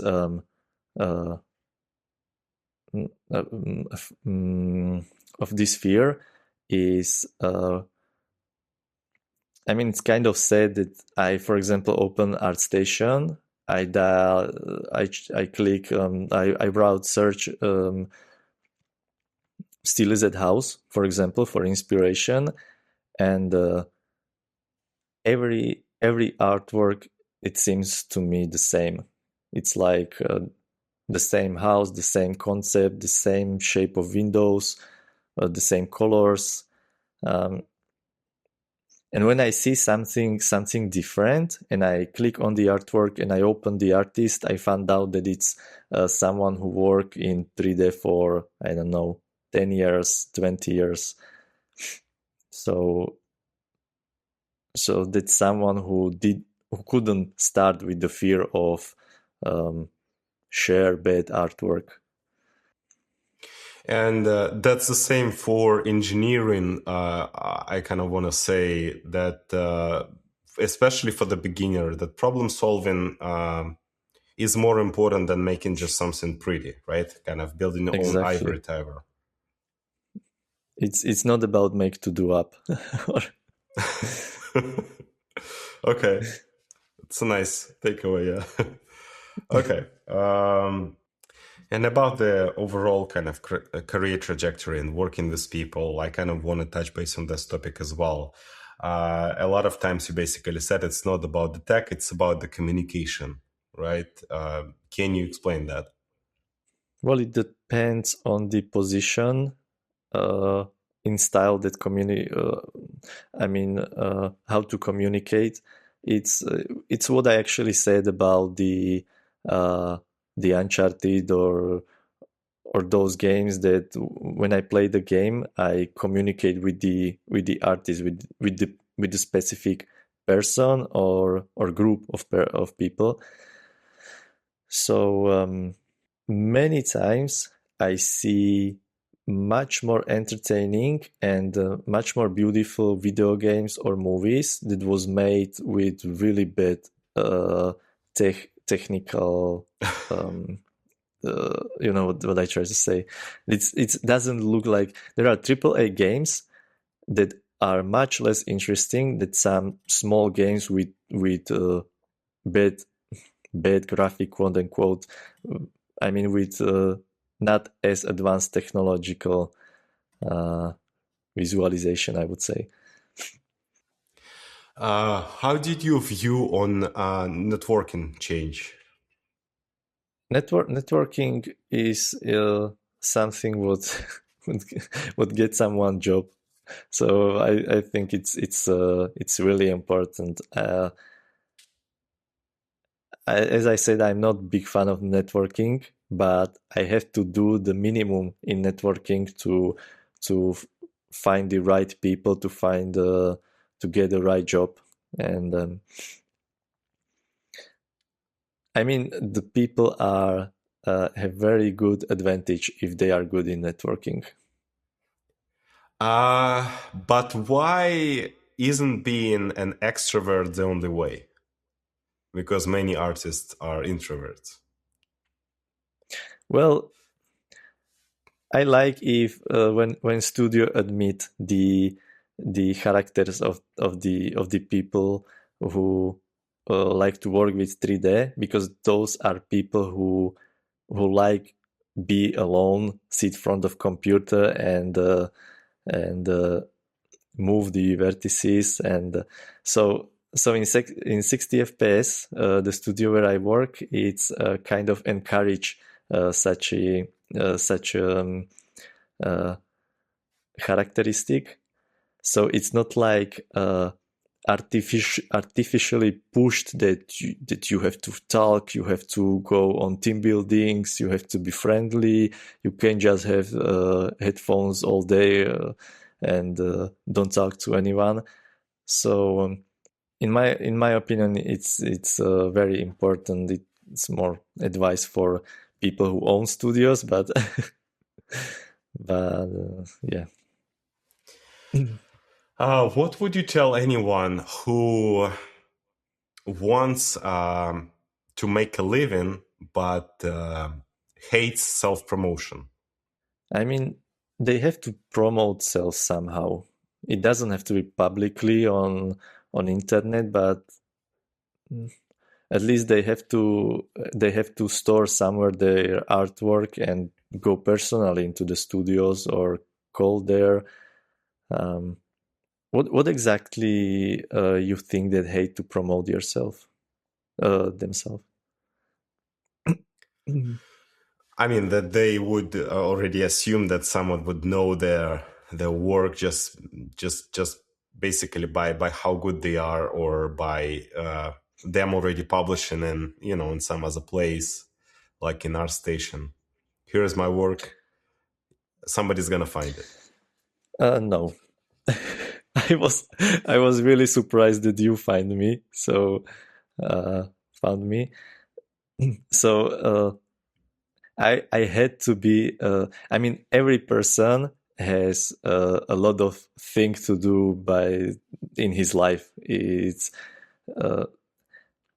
I felt a little bit annoying, but I have to be a little bit annoying when I want to work in the studio, because they actually contact me back after I send their second mail. Or for the first time, I thought they don't want me, but I guess they were busy or they forget, and I had to write second mail, and then they contact me. So it's not happening that just someone make a portfolio, sit on couch and wait till email. I mean, studios really appreciate when the person know what he want, that know his specialization, that have idea where he want to go and what path to choose. I think that's why it's a little bit harder to find a job as junior, because I couldn't find a job when I was all over the place. What style and what career path to choose. Guess the message to everyone that people are everything when you want to make a living from art. How start this question? It's not a question. I guess it's a statement based on what you just said, that people are everything when you want to make a living from art. Yeah, so actually, yeah. That's it. Otherwise, it's just hobby. If you are professional, you actually care about other people. You want to create something about other people, not trees, not animals, but people. Yeah, go ahead. No, I just wanted to say that that's the way that artists, it's just style, how they communicate with people in this meaning, that you work with people, but we are not that good in talking with people or be around the people, so we communicate with people through artwork, video games, movies, and so on. All right. So, Ondrej, if you could leave listeners with just one principle for navigating today's 3D industry, what would it be? It's very... I have to be very careful here. It's important. So only one advice if they how to navigate 3D industry. One principle, I would say. One principle. Don't fall into tutorial hell. That's happened to me. And I mean, don't be afraid to create something even though you don't have the professional knowledge, or I think I would repeat, don't afraid to make something that is not like professional, or it doesn't feel the standards. Or I mean, once one CEO of one studio told me that he really like when artist has in his portfolio only one really good artwork, that it always give him such a feeling that okay, he knows what he wants and he probably will be very good. Or so artists should fail in private many times, not necessary in private, of course, in some group where they give each other feedbacks, or because there is one problem on ArtStation, and that is praising. That anyone that puts something on ArtStation, no one gives feedback to not hard feelings of artists. It actually wasn't that case on Maxarea, or when I was learning 3D. It was really they were really hard on us, and so it's important to find a group of artists where can give each other feedbacks. For example, on Discord. I mean, CGMA has a really good Discord. So if I wanted some feedback, I would put my artwork there, and then as I said, just make something what he really like, and make it as good as possible, and put it into portfolio, and just cold email to every studio. I think that's a very good very good call out, especially not needing to chase like 10 different portfolio items, right? If one can suffice a particular studio, a particular demand. Yeah, because the studios, it can evoke that this is the one, this is the right one we need, that is the perfect for us. All right. Ondrej, where people can find you? I'll put all of those links in the description. Well, I have portfolio on ondrejmalota.com, and I put there some tips, tricks. I want to share some blogs about Autodesk Maya, and I make video games for fun, so I will put there some work in progress in this field as well, and that's it. All right, Ondrej, genuinely, thank you so much for participating in this podcast. I know it's early in the journey of a podcast itself, so it was very brave of you to come in here. So yeah, I really appreciate all of your inputs, and I think there are many takeaways that people can find from the conversation. Thanks for having me. I hope I get something back to community. For sure.